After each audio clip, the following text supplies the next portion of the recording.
This was the first time the man had ever brushed his teeth. He brushed for a full 30 minutes. Until his mouth ran red with blood. He resented his father for never teaching him to brush.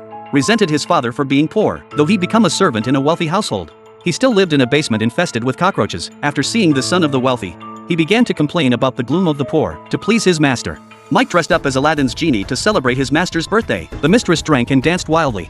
And after getting high she wanted to race cars. It turns out the rich go crazy without regard for their lives. Tragedy struck swiftly. A child suddenly appeared on the road and was struck dead instantly. They intended to call the police and an ambulance. But Mike urged his master to flee immediately. The late-night road was deserted. And India had no surveillance. He wiped away the blood and buried the evidence for his master, believing he had fulfilled his duty as a loyal servant. But he never imagined he hadn't saved his master. He had doomed himself. The next day the entire family arrived. They treated Mike with unusual warmth, even calling him family. But the rich prey on their own kin. They handed him a confession document. Mike was utterly bewildered. His master had sold him out, without even compensation. He became the scapegoat, walking the streets in a daze. He screamed like a madman. He felt he lived worse than a monkey. As a low-caste servant, he had no choice but to accept his fate. He waited in his room for the police to come.